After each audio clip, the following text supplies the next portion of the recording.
રાજ્યમાં ચોમાસાને લઈને આપણી સાથે હવામાન નિષ્ણાંત અંબાલાલ પટેલ છે. આપણે તેમની સાથે વાત કરીશું. કાકા, ખાસ કરીને રાજ્યની અંદર આગામી સમયમાં ચોમાસું કેવું રહેશે, ખેડૂતો માટે કેવા સમાચાર રહેશે? આગામી 48 કલાકમાં ચોમાસું સક્રિય થવાની શક્યતા રહે છે અને મુંબઈ મહારાષ્ટ્રના ભાગોમાં વરસાદ થવાની શક્યતા રહે છે.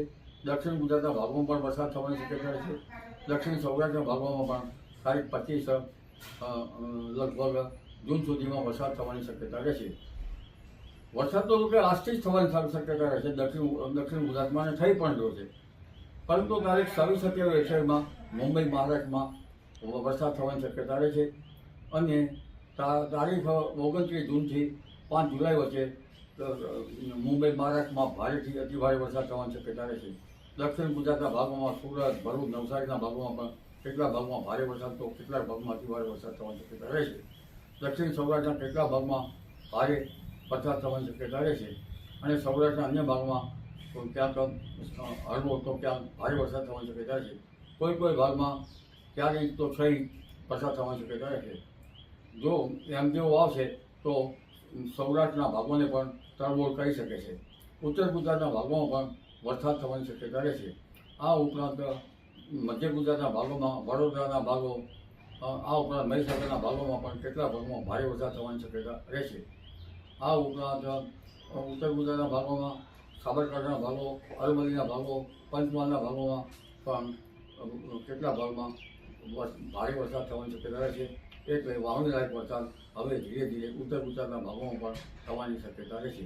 પરંતુ ઉલ્લેખનીય છે કે નર્મદા આપણી જીવાદોરી સમાન છે, એટલે મધ્યપ્રદેશમાં પણ ભારે વરસાદ થવાની શક્યતા રહે છે. જી, ખાસ કરીને કાકા, વડની વડવાઈ છે કે બીજા જે વૃક્ષો છે તેના ઉપરથી પણ ભેજનું પ્રમાણ નક્કી થતું હશે અને તેના ઉપર વરસાદ આધાર રાખતો છે. તેને લઈને શું કહેશો?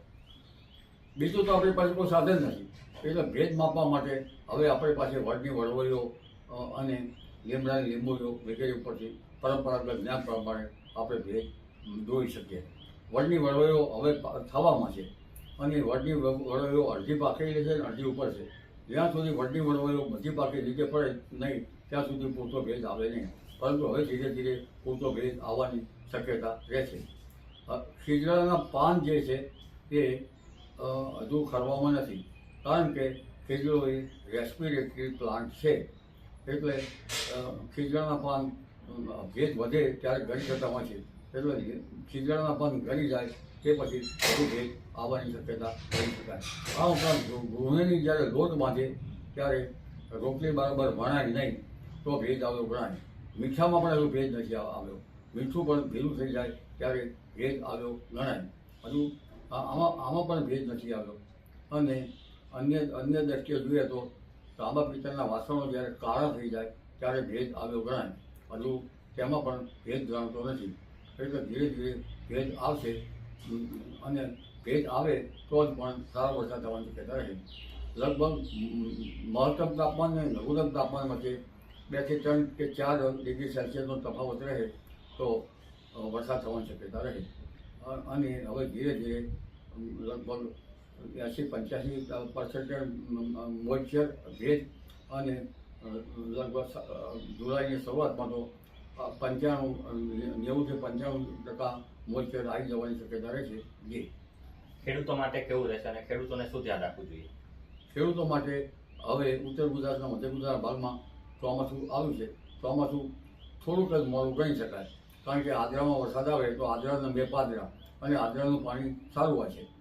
ખેડૂતોને એ ગણો કે ખાડા ખાબોચિયા ભરાય અને નાના તળાવ ભરાય તો પછી 7 જુલાઈ સુધીમાં ભારે વરસાદ, નદી નાળા છલકાય એવો વરસાદ આવતો હોય છે. આદરાના વાવેતરો સારા ગણાય, પણ 7 જુલાઈ પછીના જે વાવેતરો થાય એનું પાણી, વરસાદી પાણી સારું ગણાતું નથી. જી, તેઓએ જણાવ્યું છે કે આગામી સમયમાં જે છે ખેડૂતો માટે આદ્રા નક્ષત્રનું પાણી જે છે તેમાં વરસાદ થશે, તેના કારણે પણ ખેડૂતોને ફાયદો થશે અને થોડું ચોમાસું મોડું છે પણ ખેડૂતો માટે ફાયદાકારક છે.